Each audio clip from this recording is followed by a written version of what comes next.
इंदौर शहर का नाम जैसे ही हमारे ध्यान में आता है तो इतिहास का वह स्वर्णिम पृष्ठ खुल जाता है जिस पर स्त्री सशक्तिकरण की गौरवमयी कहानी दर्ज है। जिस समय दुनिया में स्त्रियां दोयम दर्जे का जीवन जी रही थीं, उस समय इंदौर में देवी अहिल्याबाई होलकर शासन कर रही थीं। आज हम आपको भारत की बेटी पुण्य श्लोका राजमाता देवी अहिल्याबाई होलकर की कहानी सुनाने वाले हैं। अहिल्याबाई का जन्म 31 मई 1725 को महाराष्ट्र के जिले अहमदनगर के चौड़ी ग्राम तालुका जामखेड़ा में हुआ था। उनके पिता माणकजी शिंदे, माता सुशीलाबाई बहुत धार्मिक थे। अपने माता पिता से ही धार्मिक और संवेदनशील होने का संस्कार अहिल्याबाई को विरासत में मिला। एक रोज वे मंदिर में सस्वर शिव महिमा स्रोत का पाठ कर रही थीं। तभी वहां से गुजर रहे मालवा के सूबेदार मल्हार राव होलकर को उनकी मधुर वाणी मंदिर तक खींच लाई। नीली मखमल का जरीदार घाघरा और सिंदूरी रंग की चोली पहने वेणी में पुष्पमाला गुथे हुए बालिका अहिल्याबाई श्रीमंत को साक्षात गौरी मां ही प्रतीत हो रही थी। मल्हार राव होलकर ने उसी क्षण निर्णय ले लिया कि वे अहिल्याबाई का हाथ अपने बेटे के लिए मांग लेंगे। 1733 में पुणे में हिंदू विधि विधान से उनका विवाह श्रीमंत खंडेराव के साथ संपन्न हुआ। उनको आशीर्वाद देने के लिए श्रीमंत बाजीराव पेशवा अपने परिवार के साथ आए थे। एक साधारण परिवार की दिव्य कन्या अब इंदौर के राजमहल की रानी हो गई। धार्मिक और विनम्र स्वभाव से अहिल्याबाई ने ससुराल में सबका हृदय जीत लिया। ससुर मल्हार राव होलकर तो अहिल्याबाई की समझदारी से इतने प्रभावित थे कि राजकाज और प्रशासनिक कार्यों में उनका परामर्श लेना कभी भूलते नहीं थे। उन्होंने अहिल्याबाई को हाथी घोड़ों की सवारी, शस्त्र प्रयोग और सैन्य संचालन का प्रशिक्षण भी दिला दिया। अहिल्याबाई अब राज्य के संचालन में पूर्ण दक्ष हो गईं। मल्हार राव होलकर जब भी युद्ध पर जाते तब राज्य संचालन की संपूर्ण जिम्मेदारी अहिल्याबाई को ही सौंप कर जाते। वे कुशलता पूर्वक अपने दायित्व का निर्वहन करती।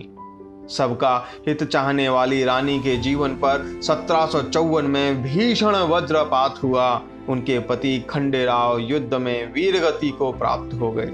अहिल्याबाई ने पति की चिता के साथ ही सती होने का संकल्प ले लिया, लेकिन उनके ससुर मल्हार राव होलकर ने उन्हें जिम्मेदारियों का एहसास कराया और राज्य संभालने की आज्ञा दी। उस समय मल्हार राव ने कहा था, तुम सती हो जाओगी तो मैं मलक्षों से युक्त मालवा प्रांत किसके दायित्व पर छोड़ जाऊंगा? क्या छत्रपति शिवाजी महाराज का और श्रीमंत पेशवा बाजीराव का हिंदू पद पातशाही का स्वप्न पूरा करने के लिए हम लोग कुछ नहीं करेंगे? क्या मात्र खंडेराव की मृत्यु से देश और धर्म की रक्षा का दायित्व हमें भूल जाना चाहिए? इस ओजस्वी वक्तव्य को सुनकर अहिल्याबाई ने अपना निर्णय बदल लिया। राजमाता अहिल्याबाई ने वीरांगना की भांति कई युद्धों का भी नेतृत्व किया और शत्रुओं से मालवा की रक्षा की। वे महिला सैनिकों की टुकड़ी के साथ अग्रिम पंक्ति में रहकर मोर्चा संभालती थीं। कुछ युद्ध तो उन्होंने अपनी सूझबूझ से ही टाल दिए थे। राज्य एवं जन कल्याण के लिए उन्हें सदैव याद किया जाता है। उनके पास जो भी सहायता के लिए आता कभी खाली हाथ नहीं जाता था। शिव की उपासक अहिल्या ने नर्मदा के तट पर स्थित महेश्वर को अपनी राजधानी बना लिया। एक बार मैसूर राज्य में अकाल पड़ गया, हजारों लोग भूख से मर गए। रानी ने तब वहां के कुशल बुनकरों को महेश्वर में लाकर बसाया। आज महेश्वर की साड़ी एवं हस्तशिल्प का काम दुनिया में प्रसिद्ध है।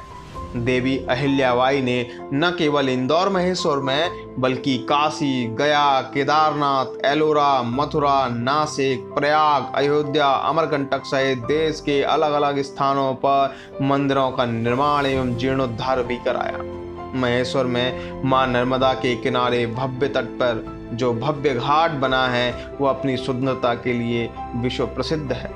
नीति पूर्वक और उदारता से राज्य का संचालन करने वाली, सबका कल्याण चाहने वाली शिव की महान भक्त पुण्य श्लोका अहिल्याबाई होलकर का स्वर्गवास 1795 में हुआ, लेकिन उनकी कीर्ति सदैव हमारे दिलों में अमर रहेगी। राजवाड़ा इंदौर के एक छोटे से संग्रहालय में उनके जीवन का दर्शन कर सकते हैं। संग्रहालय की एक झलक के साथ हम आपको छोड़े जाते हैं।